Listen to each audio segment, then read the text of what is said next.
What is going on, everybody? Now today it is the 2nd of May 2014, and if you've been paying attention to the headlines, well, the gaming headlines that is, you will know that the Call of Duty Advanced Warfare reveal trailer dropped this morning.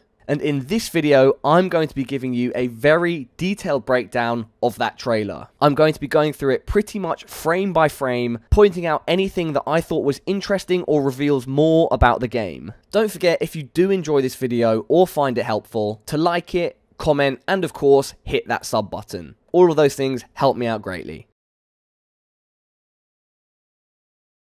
The first thing you'll realise at the very start of the trailer is that it says that the following was captured on Xbox One. Now, there have been rumours that this next Call of Duty title would be primarily developed for the PlayStation 4. The fact that this footage from the first reveal trailer is on the Xbox One, and from an Instagram trailer that was posted yesterday that had the Xbox logo at the end of it, you can safely assume that the Xbox will remain as the primary platform for Call of Duty. Now, in the first scene of the trailer, the most prominent thing that you will realise is that there is an exoskeleton on the man on screen. If you don't know, an exoskeleton is a type of technology which enhances human ability. It's basically like a robot suit that you can wear. If you look at the back, it has a logo in the middle that looks like an A. We will get onto that later. Another thing worth noting is that this person on screen is wearing a beanie, just like in the picture that was shown a week ago. You would assume then that it's the same person. He shows up more in the trailer, and I assume that he's one of the main characters. Another thing that I'd like to point out is these trucks or boxes on screen which say RK-T32. That number might be different from box to box, but they definitely all say RK on them. I'm not sure what they are, but maybe it's an important corporation within the game. Democracy? Democracy. The next thing to know in the second scene is that there is a restricted area authorized personnel only sign in the top right. You can see the authorized personnel, these soldiers in the exoskeletons on this left hand side, and then on the right we have a few civilians inside some sort of caged box. From this, it's quite safe to argue that these soldiers, whether they're working for army or private military, have a relatively high level of control and power in the streets. Now, what I would like to point out on the left side of the screen through the grate is that sign that says Atlas. Now, this is a word that you are going to see a lot of in this trailer. When it shows up again more obviously in the trailer, I'll point out what I think it is. Democracy is not what these people need. Now, in this scene, the thing that really grabs your eye, of course, is this hugely futuristic helicopter. By now, we all know that this game is set in the future, and from this helicopter, we can see that the technology is very, very advanced. The other thing, which is a bit harder to notice, but I did realise when I was watching it myself, is the two flags in the background. You have the US flag on the left, and then some sort of bluey grey flag on the right. I'm not exactly sure what that flag is, but since private military corporations are going to play a big part in this game, I wouldn't be surprised if it was a flag for a PMC. Not even what they want. The start of this next scene shows a fleet of the helicopters from the previous scene, but then we get onto something more unique and more interesting.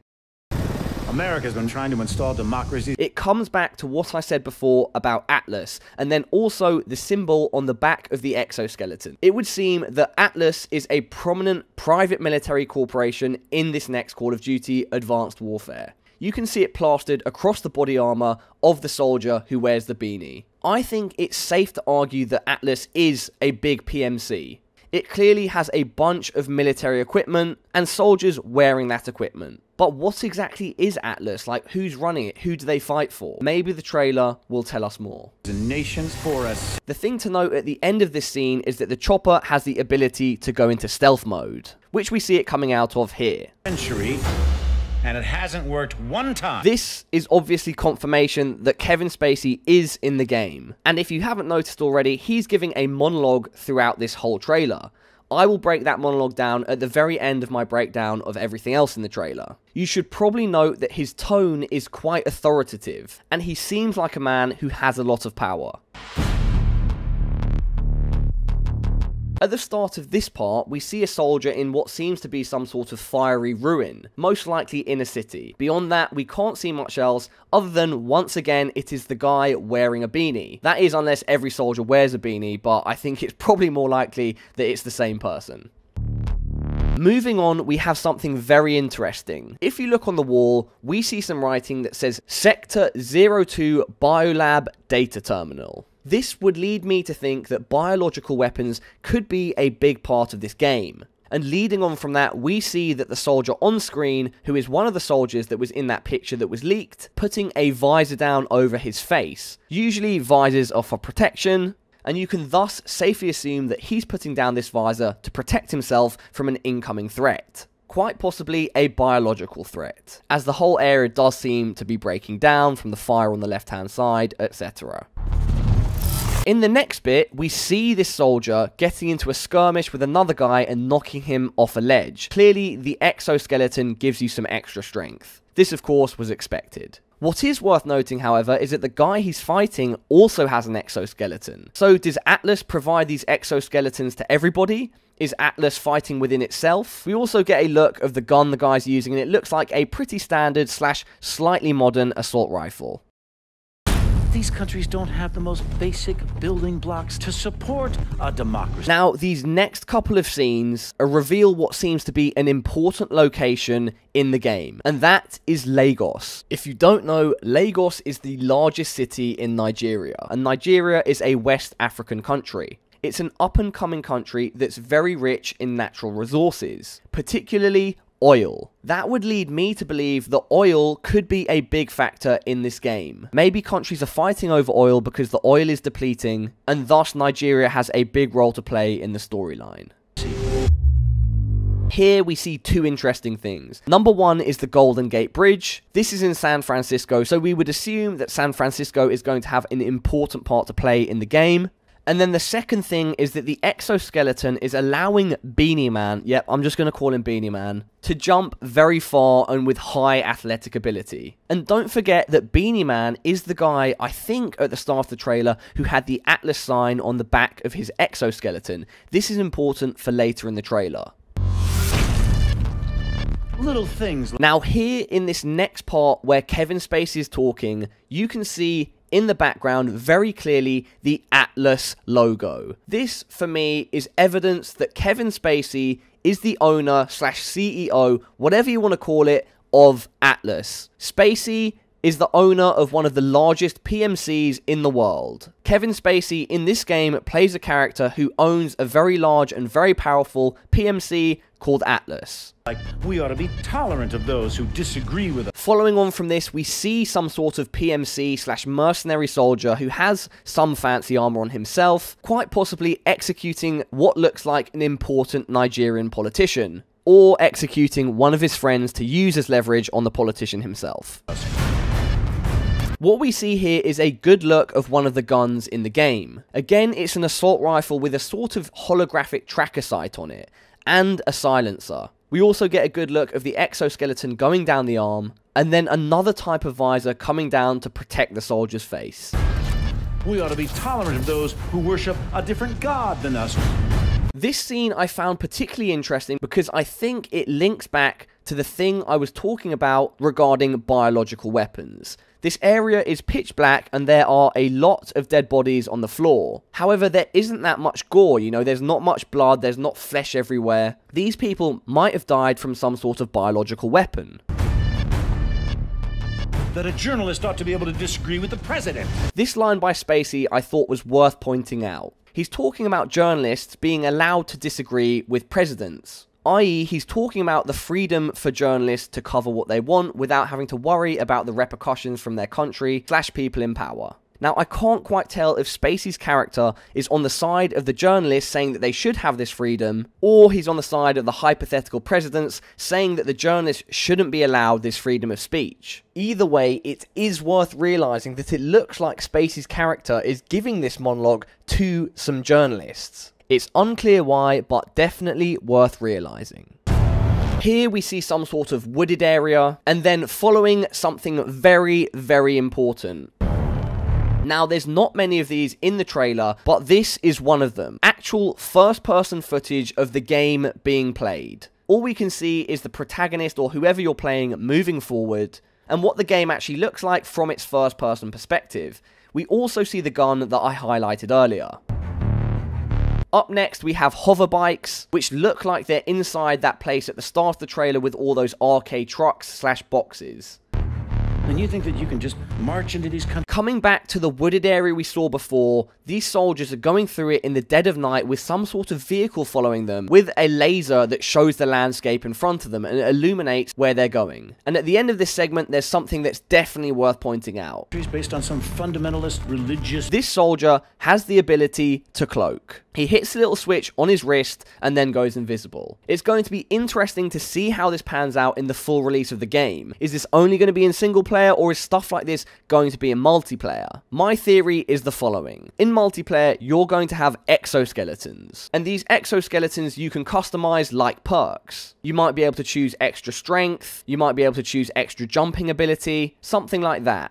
Or you're going to be able to pick perks that affect your exoskeleton abilities. You might also have a part of the loadout screen that lets you edit your exoskeleton and choose what kind of things you want on it to help affect your gameplay. Those are just my theories, so let's get right back into the trailer. Principles, drop a few bombs, topple a dictator. This is one other part of the game where you see it from a first-person perspective as it's being played.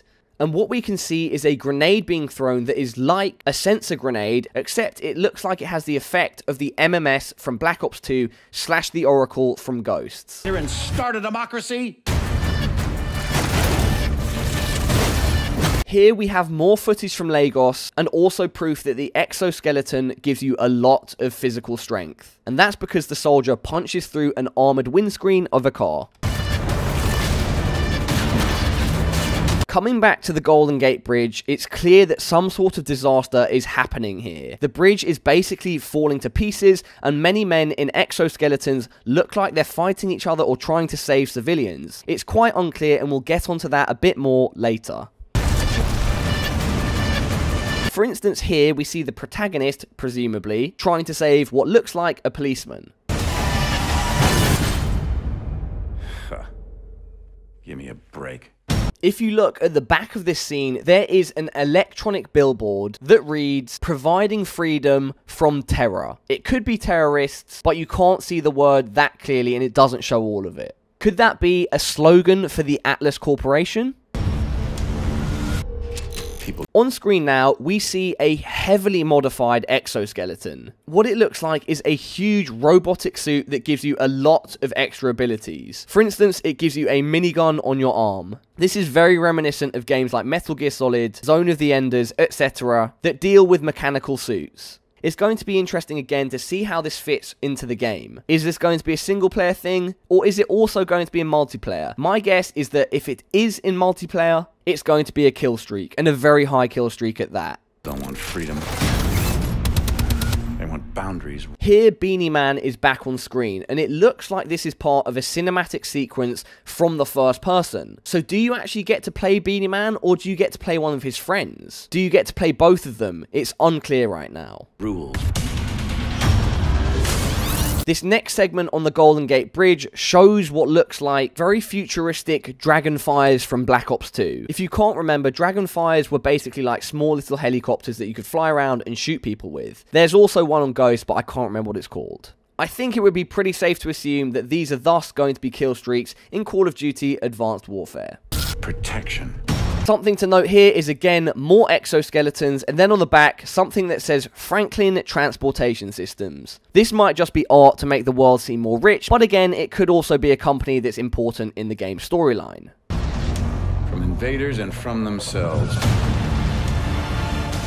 Next up, we have one of the most interesting exoskeleton-related things in the trailer, and that is the gloves on this guy to allow him to climb walls. But just wait there for 1 second. Take a closer look at this picture. Look, in particular, at his left hand. That's right, it's not actually a human hand. It is actually a prosthetic. If you don't know what prosthetic means, prosthetics is the branch of medicine or surgery that deals with the production and application of artificial body parts. Thank you, Free Dictionary, for that explanation. And so it would seem at this point in the future, when advanced warfare is set, soldiers have artificial body parts. This could explain why, exoskeletons aside, soldiers are extremely strong. Once more, it's going to be very interesting to see how this develops in the actual game, and how this might play into multiplayer. Are you going to be able to pick what sort of prosthetic limbs you want to use? And will these affect the way you play the game? Maybe there won't even be perks in the game. Maybe you will pick body parts instead of perks.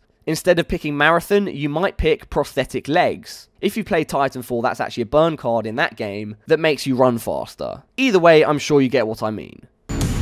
People need a leader who can get... And coming back to the climbing up the walls, is that going to be possible in multiplayer? Who knows, only time will tell. them both the support and the constraints to Here we see another deployable Dragonfire. keep chaos at bay. This next scene is worth looking at in more detail for two reasons. Number one, because of the portable cover. Is this cover going to be in multiplayer? Quite possibly, it could be a kill streak. And number two is the company on the elevator door, VEKRON Energy. Who knows exactly what this company does, but obviously they deal in energy. Inside you can see turbines and stuff, and thus confirming that VEKRON definitely have something to do with energy, and it could be to do with hydroelectricity. Future hydroelectricity, I don't know, it makes sense to me. You give them that, and they'll follow. And that's where I come in. For now, don't worry about the end of this speech. Again, I'm going to go over it shortly. Here we can get a good impression of the futuristic landscape that is in Advanced Warfare. This looks like a factory. It could quite well be the factory of VEKRON Energy, and in general, it just looks pretty cool. And going by what we've already discovered and already seen, it would seem that Atlas are attacking VEKRON Energy. In this segment, we just see things that we've already seen, but afterwards is something quite important. First-person footage of the hoverbikes. This is what it looks like to ride a hoverbike in Call of Duty Advanced Warfare. It's going at about 85, 86 miles per hour, so it's going pretty quick, and there seems to be a gunfight going on. Crazy stuff. Here is the penultimate bit of first-person action from the trailer, and this time it looks like the guy is rocking an SMG.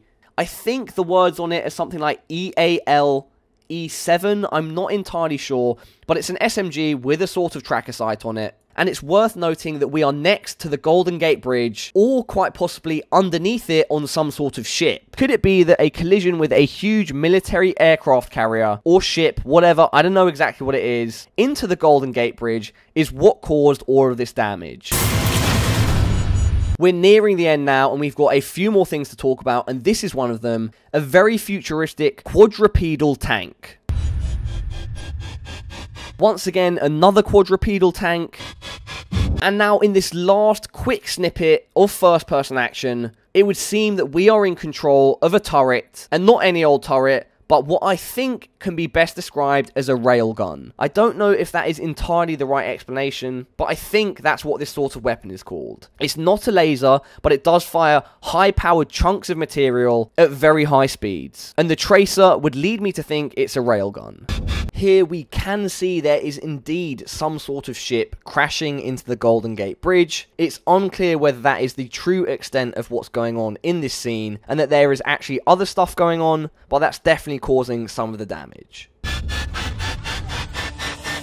And this is it, the final scene that I am going to point out in this trailer. On the right hand side, we have Beanie Man. At the start of this trailer and throughout the entire trailer, he has Atlas equipment on his body. Thus, I was assuming that he is working for Atlas. However, at this point in the trailer, look to the left. That's right, it is a soldier who is also wearing Atlas equipment. Could it be that someone or some people within Atlas end up turning against the company and trying to take it down from the inside because the company is becoming too powerful and Kevin Spacey's character is actually evil? It's very hard to say, but clearly in this picture, we have Beanie Man who wears Atlas equipment fighting a soldier who also wears Atlas equipment. Maybe Atlas simply sell their equipment to the highest bidders, even the people they're fighting. I don't know, you can take so much from this part of the video, but it's an extremely, extremely important point, and very interesting to note that two people wearing Atlas equipment are fighting each other. I am slightly put off by the fact that the man wearing the beanie in this image doesn't look entirely like the beanie man that we've been seeing throughout the video. There could be multiple beanie wearers, which would be kind of an annoying character model choice. I can't really tell, but I do think this is the original beanie man, and that my theories still stand.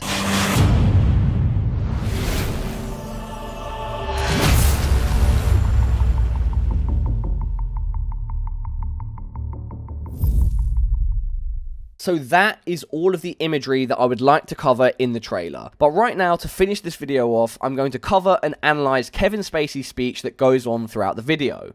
You can see it on screen now. He starts off by talking about democracy and saying that it's not what people need, and that America has been trying to install democracies into nations for a long period of time, and that it has never worked. You could argue that Kevin Spacey, number one, isn't looking to give democracy through his company Atlas. Number two, that he does not see himself as an American because he refers to America like he's not a part of it. And then that thirdly, from the tone and the way he's speaking, that he's on some sort of self-righteous quest to make right what he sees is wrong in the world. He then goes on to discuss these countries in more detail, saying that they couldn't even support democracy, and that they don't have the ability to be tolerant of those who disagree with them, or those who worship different gods. It would seem that he has an aggressive stance on these smaller nations. We've discussed this journalist line before, and it's unclear whether he's in support or against that. Now, this next sentence is interesting, because it seems like he's arguing you can't just go into these countries, be aggressive, and start democracy. This kind of goes against what he's saying before, which is quite ironic, seeing as that PMCs are usually employed to do this sort of thing, and he would seem to be the leader of Atlas, a large PMC. So unless I'm misunderstanding everything, he seems quite conflicted with what his company is doing. It's also worth realizing that the wording of what he's saying and how he says it portrays him as imperialistic and aggressive. Many of these smaller nations work on different cultural standards, and he's implying that they don't have democracies and that they need help, even if they don't want it. This would imply that Kevin Spacey's character is quite power hungry. He then says that people don't want freedom and that they just want boundaries, rules, and then importantly he stresses protection from both invaders and from themselves. So, does this mean Atlas simply works for the highest bidder, and they don't do it for the freedom of the people, but to protect them from themselves? He then finishes off his speech by saying that people need a leader who can give them both the support and constraints to keep chaos at bay, and then suggests that he is that leader. From this line, I think you can take away that Kevin Spacey's character is planning on taking over a lot of these smaller nations and becoming their leader. And it's also worth realizing that at the very end of the trailer, the tagline, "Power changes everything," comes up on screen. Could it be that Kevin Spacey's character once fought for freedom and the good of the people and the freedom of everybody, and after acquiring a lot of power through his huge, powerful PMC, that his character has changed for the worse, and he now wants to aggressively pursue dominating these other smaller nations. But in his head, he thinks he's doing it for the right reasons. That is about it for this video. It's a very long one, and I hope it's given you some answers and some things to think about. Thank you very much for watching, everybody. The support is really appreciated, and I will catch you all soon. Peace!